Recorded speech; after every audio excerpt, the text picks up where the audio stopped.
As you saw in our previous story, Israel's tourism ministry is working hard to reopen Israel to the world. Here's a story from pre-COVID days about the profound experience it is for Christians when they walk where Jesus walked. This is the scene outside the Church of the Holy Sepulchre in Jerusalem. It's just one example of the many Christians making their way to the Holy Land this year. CBN News followed one church group on their pilgrimage. Many Christians begin their journey not in Jerusalem, but up in the Galilee, where Jesus began his earthly ministry.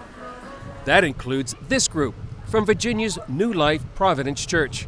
Who knows, Jesus might have been stilling the storm right in this very spot. It certainly wouldn't be unlikely. Pastor Dan Backens says coming to Israel means a lot. As a pastor, what I enjoy about coming to Israel is, first of all, to see the excitement in the parishioners that come with me or the guests that can come along in our tour group, to see the Bible come alive for them and what God does in their own heart through their trip here to Israel. Debbie Carter waited 38 years for her chance. I have cried and wept and leapt for joy the whole time I've been here, seeing the many spots where my Lord walked. Many others feel the same. It's a life-changing experience, a life-changing experience. I would not have missed it for the world.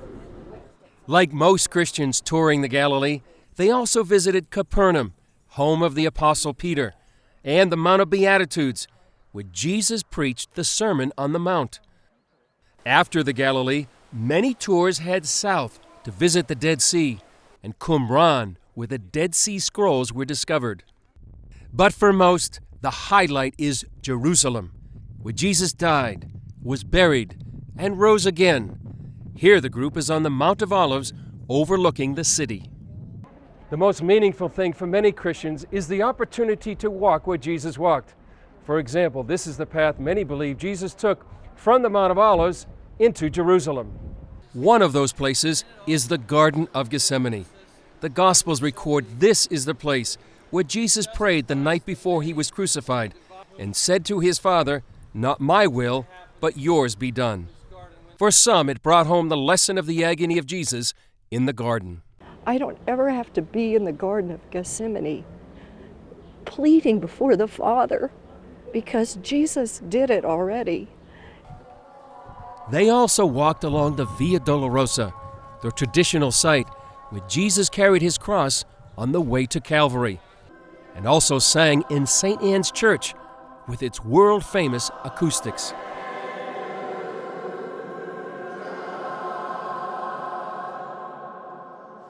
Their tour guide, Erez Bar David, has led thousands of Christians throughout the land of the Bible. People go through a very, very deep experience, spiritual and emotional experience when they're here. I think it's just this deeper understanding of Scripture. When you read the Scriptures, you're kind of looking at it in black and white, but when you come here, it just really jumps off the page. It makes the Bible jump off the page, and you're able to see really in color, wow, like this is real. This is really what our faith is built upon. But is it safe? Many people don't visit Israel because they're afraid. If I could dispel any kinds of fear about someone traveling to Israel, the media sometimes portrays the threat of terrorism and unrest. Israel is probably the safest tourist destination that there is, because everyone here, Arab, Palestinian, Israeli, Jew, non-Jew, they want tourism. Israel's tourism minister sees evangelical Christians as much more than just tourists. You are not the guests, you are partners. It's also, the Holy Land also belongs to you.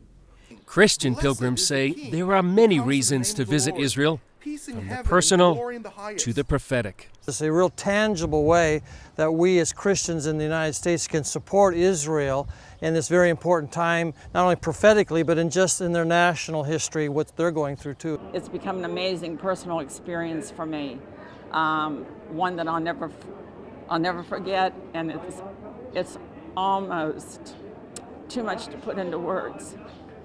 And for many, it's like coming home. Alpha, Omega.